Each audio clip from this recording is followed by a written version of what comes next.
After weeks of viral memes, relentless TikToks and fan-fueled chaos over there. Latest Snow White parody the writers. Behind Family Guy have allegedly broken their silence, so I've got my Baymax blanket which I use when I have anxiety. According to Entertainment Insiders, the team known for their unapologetic humor and savage pop culture takedowns are reportedly standing firm behind their Disney roast, and specifically the way they skewered the fallout surrounding Rachel Zegler's very public meltdown. I can only make grilled cheese that sounds. Right now, to be clear, Family Guy hasn't issued an official press statement. They don't do damage control, but sources close to the show's inner circle claim the message from the writer room is crystal clear. We said what everyone's thinking. Celebrities are just like us. That alleged comment, which has been repeated across Hollywood gossip blogs and Reddit threads, reportedly reflects what many believe is the creative team's mindset, that the chaos around Snow White deserved a punchline, and Rachel Zegler's behavior made her the perfect unspoken target, because that's the twist, isn't it?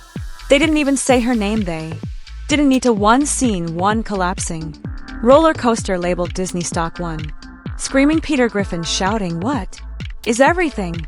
And just like that, Rachel Zegler wasn't just a rising actress anymore. She became a metaphor for corporate storytelling gone hollow, for the death of fairy tale magic. Like, in the eyes of the law, you have to be nice to me, and I'm an adult. That's the dumbest thing I ever heard for a studio so tangled in modern messaging it forgot how to make audiences feel. Insiders speculate that the Family Guy team didn't expect the reaction to be quite so massive, but once it was, they leaned in. They're not trying to walk anything back. One source said they've done this long enough to know when they've struck a cultural nerve, and this one hit like a hammer. Online, the silence from the show has only amplified the firestorm. No clarifications, no behind the scenes commentary, just the episode and the fallout. Fans are dissecting each moment, pulling out every visual cue and dialogue line and assigning meaning where the writers may or may not have intended it. And yet, according to whispers from people familiar with the show's production, the team is allegedly watching it all unfold with a smirk. Feels like a zoo to get through baggage, but it's actually super empty here, because Family Guy didn't just drop a joke, they dropped a statement, a no-name needed middle finger to an industry wrapped up in its own identity, and to a Snow White reboot that spiraled into one of the most talked about flops in recent memory. And if the writers alleged off their odd reaction is anything to go by, they're not done yet. It started with a gag, one line, 5 words delivered by an animated character who's made a career out of being clueless, but within 24 hours, what is everything wasn't just a punchline, it was a battle cry. TikTokers were quoting it, Reddit threads were dissecting it, YouTube compilations of Rachel Zegler's most infamous Snow White clips were suddenly stitched together, with Peter Griffin's voice echoing over them. What Family Guy had done, intentionally or not, was hand the internet a meme that perfectly captured the exhaustion so many viewers were already feeling. Let's rewind that scene. Peter's watching TV. A beautiful woman appears on screen. Wow, that girl is hot.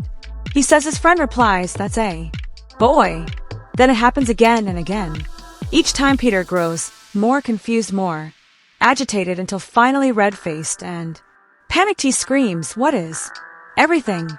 The timing couldn't have been sharper. Just days before, clips of Rachel Zegler had gone viral again, this time for resurfaced interviews where she dismissed the original Snow White as outdated, criticized the prince as a stalker, and insisted the remake had no love story. Oh wow, my abs are popping off. Somehow she has to not burst out laughing in isolation. Those quotes were eye-roll inducing, but paired with Family Guy's chaos, they felt like prophecy, because to many viewers that was the problem. Everything was being rewritten.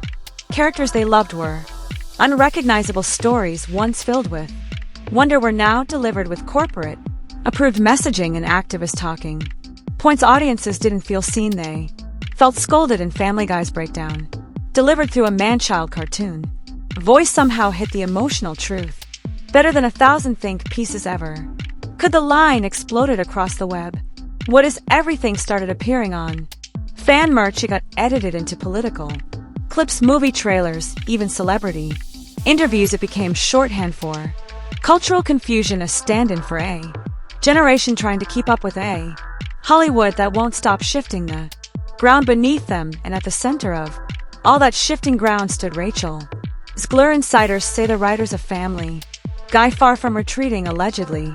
Watch the meme take off with silent satisfaction they hadn't name dropped anyone they didn't have to. Audiences connected the dots all on their own, and once they did, the internet did what it always does. It ran with it, dragged it, and looped it until reality itself blurred with satire, because when a cartoon character's meltdown speaks more truth than a $250 million movie, something's broken. In Family Guy, they just handed the world the words to say it out loud. In the era of callouts, clapbacks, and endless name-dropping, Family Guy did something far more lethal.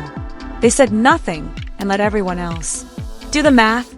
No one in the episode pointed to Rachel's Zegler. No animated cutaway featured a caricature of her standing at a podium ranting about the patriarchy, and yet audiences knew exactly who was being roasted, because when the subtext is loud enough, a name becomes unnecessary. The genius of the episode wasn't in what it showed, it was in what it implied. Take the Disneyland scene. Peter Griffin, dazed and confused, walks through the park as a roller coaster labeled Disney stock plunges violently in the background. It's not a metaphor, it's a diagnosis. Last time I checked, I'm old as hell. Then Peter flips through characters and identities, culminating in his meme-worthy meltdown.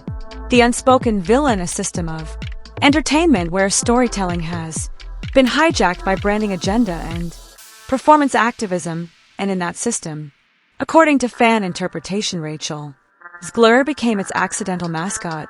Insiders familiar with the show's process say this kind of strategic silence is classic Family Guy. It gives them legal deniability, it protects them from accusations of direct slander, but most importantly, it lets the audience fill in the gaps. And when a cultural moment is hot enough, you don't need to say the name, the audience has already assigned it, and that's exactly what happened here. The moment the episode aired, TikTok lit up with mashups of Rachel's press clips edited between scenes from the show. Twitter fed the fire with side-by-sides, Peter shouting, "What is everything?" spliced next to Rachel declaring the prince a stalker.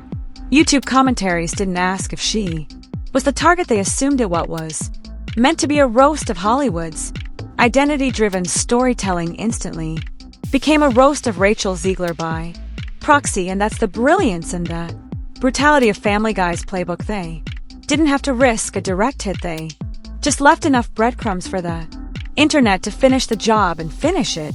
They did. Speculative sources claim the writers are completely aware of how their silence functions. It's calculated. One insider reportedly said they know exactly how much to show and how much to let the culture take care of on its own. And when that culture is already primed with months of frustration, backlash, and viral theater walkouts, a wink is more powerful than a scream. So no, Rachel's name was never uttered, but when a joke becomes the avatar for an entire public meltdown, and everyone watching already knows who's standing in the wreckage, you don't have to say it to hit the bullseye. You are given a golden goose opportunity, and that golden goose is belly up. If Family Guy's roast was a surgical strike, South Park's was a carpet bomb long before Peter Griffin wandered through Disneyland or shouted, "What is everything?" The creators of South Park had already detonated the conversation with a special so sharp, so deliberately pointed that insiders claim even Disney insiders were left stunned and scrambling. That episode joining the Panderverse didn't tiptoe around its message, it blew the doors off, and where Family Guy left room for interpretation, South Park names mimicked executives and handed viewers a full thesis on why Disney, and by extension, Rachel Zegler, was at the center of Hollywood's implosion. It starts with a character clearly modeled after Kathleen Kennedy, Disney's longtime executive producer and one of the central architects behind its recent reboots. She's handed a mystical object called the Panderstone, which gives her the power to inject a diverse woman into every major franchise regardless of context, story, or audience desire, from Star Wars to Indiana Jones to Marvel to Yes, Snow White. No series is safe, and as Cartman spirals through multiverse versions of every franchise, each now filled with joyless, politically righteous, overly rebranded characters, the satire cuts deeper and deeper. It's not just a parody of casting choices, it's a takedown of corporate cowardice, of studios more afraid of Twitter than of losing their core audience. Then comes the line, the now viral moment that took the internet by storm. Kennedy Arms raised declares with robotic enthusiasm, "Put a chick in it and make her gay." Those words weren't just a punchline. They were a trigger. Overnight, they became the go-to phrase for every critic, YouTuber, and frustrated fan trying to articulate why modern blockbusters often feel more like corporate lectures than escapism, and whether intended or not, the line became synonymous with Rachel Zegler's version of Snow White, a movie stripped of its love story, steeped in political subtext, and headlined by an actress who seemed openly disdainful of the original. Insiders say the South Park team knew exactly what they were doing. "They're not subtle." One source familiar with the show reportedly said they saw where the wind was blowing and fired before anyone else had the nerve and the impact